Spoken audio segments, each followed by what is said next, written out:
मैं बाहर बरामदे में सो रहा था और मुझे बहुत ज्यादा ठंड लग रही थी। मेरी चाची मुझे देखकर कहती हैं कि बाहर बहुत ठंड है, तू ऐसा कर, यहाँ मत सो, प्रीति के पास चला जा, उसके साथ जाकर वहां लेट जा, क्योंकि हमारे 2 ही कमरे थे। मुझे बहुत खुशी हुई, आपको बता नहीं सकता मैं कितना ज्यादा खुश था। मैं अपनी चाची की बात मानकर प्रीति के पास जाकर लेट गया। प्रीति लेटी हुई थी और साइड में मैं भी था। जैसे ही आधी रात हुई, मैंने प्रीति की चादर पर हाथ फेरना शुरू कर दिया।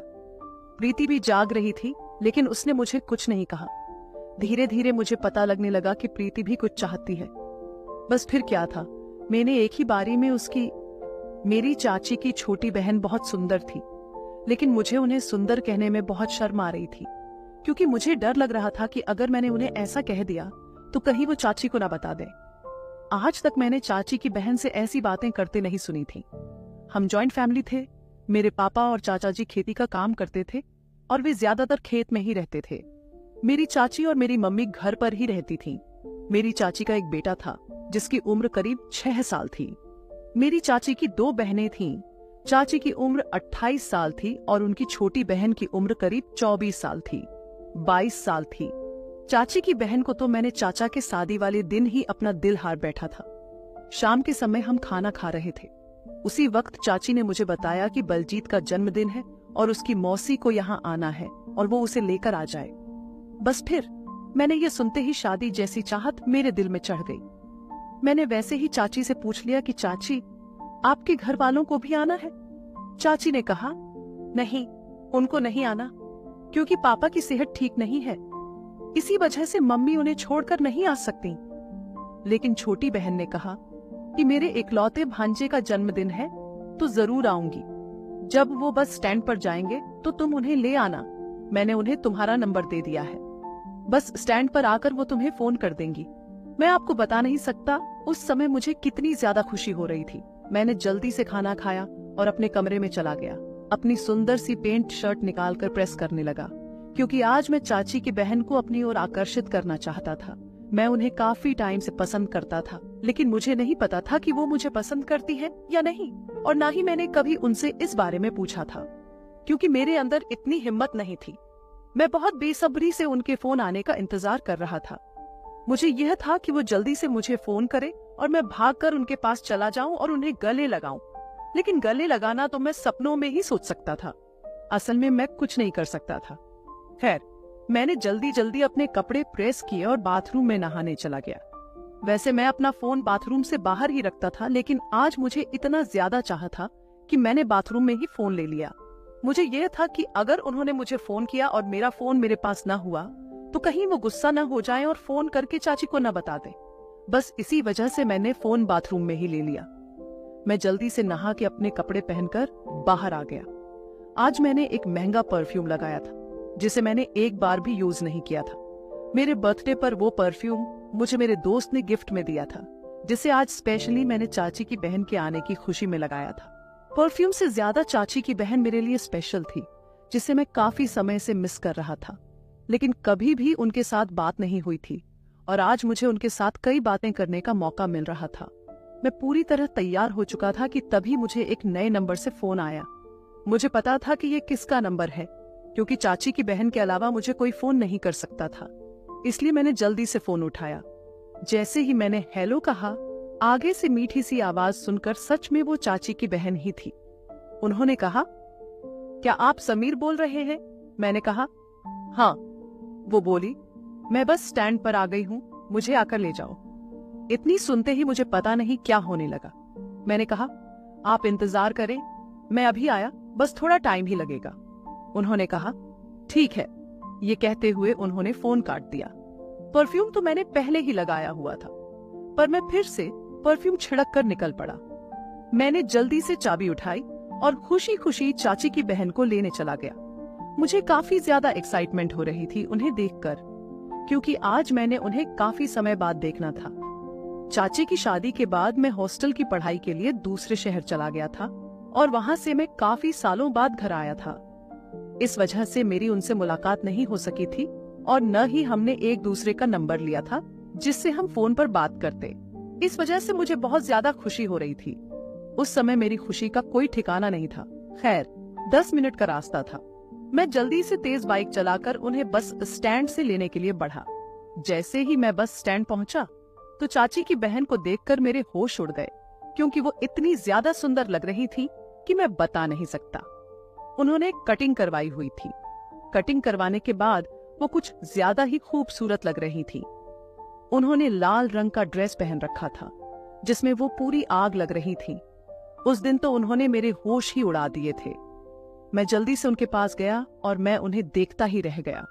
वो दूध से भी ज्यादा सफेद थीं। वह जितनी सुंदर थी मैंने कभी कोई लड़की नहीं देखी थी। मैंने उसके पास जाकर उसका बैग पकड़ लिया और उसे बाइक पर बैठाने के लिए कहा। मैंने उसका सामान अपने आगे रख लिया और खुद थोड़ा पीछे बैठ गया। वह भी पीछे की ओर बैठ गई। मैं जानबूझकर बार बार ब्रेक मार रहा था ताकि वह मुझसे टकराए, क्योंकि मैं तो उन्हें छू नहीं सकता था, लेकिन मैंने इस तरह की हरकतें की ताकि वह मुझे खुद छू ले। मैं बाइक के शीशे में उसे देख रहा था। शायद उसने भी इस बात को महसूस कर लिया था। जब मैं उसे लेकर आ रहा था उस समय मैं बाइक बहुत तेज चला रहा था, लेकिन अब मैं बाइक इतनी धीरे चला रहा था कि अगर कोई भी टहलता हुआ भी मेरे साथ चला जाता तो वह मुझसे पहले पहुंच जाता। शायद उसने भी इस बात को महसूस कर लिया था। आखिरकार उसने मुझसे कह दिया, इससे अच्छा तो मैं चलकर चली जाती।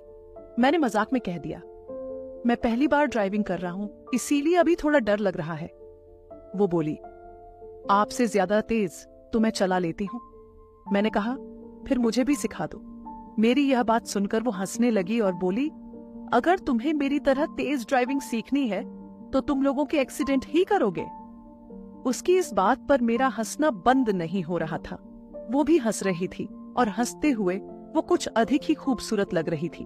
मैंने कहा, वैसे तुम्हारी स्माइल बहुत सुंदर है। मेरी बातें सुनकर वो शर्माने लगी।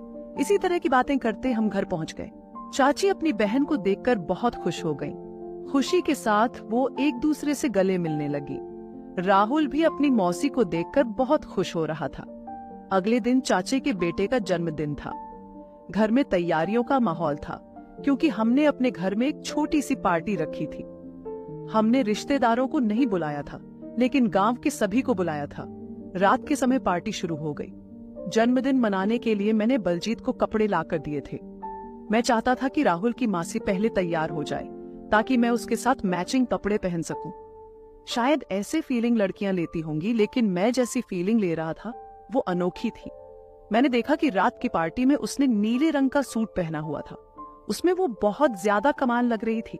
जब मुझे पता चला कि उसने नीला रंग का सूट पहना है तो मैंने भी उसी समय नीली शर्ट खरीद ली।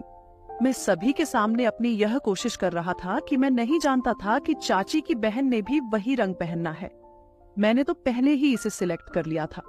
खैर, सभी ने इस बात को ज्यादा सीरियस नहीं लिया क्योंकि सभी पार्टी में बिजी थे, लेकिन इस बात को चाची की बहन ने कुछ ज्यादा ही सीरियस ले लिया। पार्टी का अरेंजमेंट बहुत अच्छा किया गया था। रात के 12 बजे पार्टी खत्म हो गई और खाना खाने के बाद सभी अपने अपने घर चले गए। रात के समय चाचे का बेटा मेरे साथ ही सोया, क्योंकि वो शुरू से ही मेरे साथ रहता था और अब तो मेरे साथ सोने की आदत हो गई थी। मैं अपने कमरे में अकेला सोता था, इसीलिए मैंने उसे अपने साथ सोने के लिए ले लिया था। मैं भी उसके साथ बहुत प्यार करता था, लेकिन आज वो जिद कर रहा था कि मैं अपनी मौसी के साथ सोऊं। मैंने कहा, चाची, कोई बात नहीं, उन्हें अपनी मौसी के साथ ही सोने दो, मैं बाहर बरामदे में लेट जाऊंगा। इसके बाद बलजीत अपनी मासी के साथ मेरे कमरे में मेरे बिस्तर पर लेट गया और मैं बाहर बरामदे में अपना मन ढककर लेट गया। लेकिन बाहर बहुत ज्यादा ठंड थी। फिर भी मैंने सोचा कि मैं उन्हें डिस्टर्ब नहीं करूंगा, वे आराम से सो जाएं। वैसे भी थोड़े टाइम बाद दिन निकल ही जाएगा। मैं अभी फोन बंद करके सोने की तैयारी कर ही रहा था कि तभी चाची मेरे पास आ गई और बोली, बाहर तो बहुत ज्यादा ठंड है, मैं तुम्हें इस तरह बाहर नहीं सोने दूंगी। तुम एक काम करो, तुम भी अंदर जाकर सो जाओ। ये सुनते ही मेरे चेहरे पर खुशी आ गई, लेकिन मैंने चाची के सामने अपनी खुशी जाहिर नहीं होने दी। मैंने कहा, नहीं चाची, इस तरह अच्छा नहीं लगता। चाची बोली, कोई बात नहीं, फिर क्या हो गया, तुम चलो अंदर, मैं तुम्हें कह रही हूं ना। उसी समय चाची ने मेरा हाथ पकड़ लिया और मुझे अंदर ले गई। मैंने देखा राहुल अपनी मौसी के साथ सो रहा था। उसी समय चाची ने अपनी बहन को जगाया और कहा, प्रीति, राहुल को थोड़ा साइड करके ले ले, इसे बीच में भी रख लो। मैंने देखा, बाहर ठंड में कांप रहा था। वो मचलते हुए अपनी आंखों से अपने भांजे की ओर देखने लगी और मैं अब बिस्तर के कोने में लेट गया। चाहे हम बिस्तर पर लेटे थे, लेकिन हमारे बीच कोई ज्यादा दूरी नहीं थी, क्योंकि राहुल बिस्तर के किनारे पर लेटा था और हमारे बीच में प्रीति लेटी थी और सबसे आखिर में मैं लेटा था। मैंने लाइट ऑफ की और फिर से बिस्तर पर आकर सो गया। मैं प्रीति के सामने सोने का नाटक कर रहा था, लेकिन प्रीति के साथ बिस्तर पर लेटे रहने में मुझे नींद कैसे आ सकती थी। मेरा मन तो शरारत करने का कर रहा था, लेकिन मैं चाहता था कि इसकी शुरुआत प्रीति करे। शायद ऊपर कोई मेरी बात सुन रहा था। थोड़ी देर बाद मुझे ऐसा महसूस हुआ जैसे किसी ने मेरे पैरों की उंगलियों को छू लिया हो। मुझे यह जानने में देर नहीं लगी कि यह पैर किसका है, क्योंकि राहुल तो साइड में लेटा था और बीच में प्रीति थी। जैसे ही प्रीति ने मेरे साथ ऐसी हरकत की, मेरे पूरे शरीर में हलचल हो गई। वैसे भी मैं जाग रहा था और इस हलचल को मैंने जल्दी ही महसूस कर लिया था। मैंने देखा कि कोई बार बार मेरे पैरों की उंगलियों को छू रहा है। मुझे यह बहुत अच्छा लग रहा था। उस समय मेरे पूरे शरीर में आग लग गई। मैंने जानबूझकर सोने का नाटक करना शुरू कर दिया। फिर मैंने अपने जज्बातों पर काबू ना रखते हुए जल्दी से अपना हाथ प्रीति के चादर पर रख दिया। मैंने अपने हाथ को इस तरीके से रखा कि उसे यह महसूस हो कि मैं नींद में यह सब कर रहा हूं। जिस तरह वह बार बार मेरे पैरों को छू रही थी, उससे मुझे यह अंदाजा हो गया कि वह अभी तक सोई नहीं है, बल्कि जाग रही है। मैंने धीरे धीरे यह महसूस करने की कोशिश की कि उसका हाथ कहाँ है, और जल्दी ही मुझे उसका हाथ मिल गया। मैंने अपने हाथ से उसके हाथ को सहलाना शुरू कर दिया, क्योंकि मैं पहली हरकत उसे करवाना चाहता था। खैर, जिस तरह की सोच मैं कर रहा था वैसा ही मेरे साथ हो रहा था, लेकिन मुझे हैरानी तब हुई जब उसने पलटकर मुझे गले लगा लिया। जैसे ही उसने मुझे गले लगाया, मेरे पूरे शरीर में करंट सा लग गया। मैं बता नहीं सकता कि उस समय मैंने अपने जज्बातों पर काबू कैसे पाया, लेकिन आखिरकार मैं भी एक लड़का था, इसलिए मुझे अपने आप को कंट्रोल में रखना था। शायद अब वह भी अपने जज्बातों पर काबू नहीं रख पाई और वो हरकत कर बैठी, जिससे मैं भी अपना होश खो बैठा। फिर प्रीति ने मुझे वो सुकून दिया जिसका मैं कब से इंतजार कर रहा था। मुझे बहुत खुशी महसूस हो रही थी और प्रीति भी बहुत खुश थी। हम सारी रात साथ में सोते रहे। अगले दिन उसे अपने घर जाना था। मेरा दिल नहीं कर रहा था कि मैं उसे भेजूं, इसलिए मैंने जिद करके उसे एक हफ्ते के लिए रोक लिया। एक हफ्ते हमने बहुत मस्ती की और एक हफ्ते बाद वह अपने घर चली गई। मैं उस एक हफ्ते को अपनी जिंदगी नहीं भूल सकता, क्योंकि उस हफ्ते उसने मुझे बहुत खुशी दी थी जो मैं कभी नहीं भुला सकता। जिस दिन मुझे नौकरी मिली, उस दिन मैं बहुत खुश था, क्योंकि मैं अपनी चाची की बहन के साथ शादी की बात करने के बारे में सोच रहा था।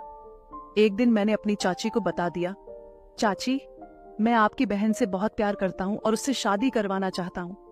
मेरी चाची को इस बात पर कोई ऐतराज नहीं था, क्योंकि मेरी अच्छी नौकरी लग चुकी थी और मेरी सैलरी भी बहुत अच्छी थी।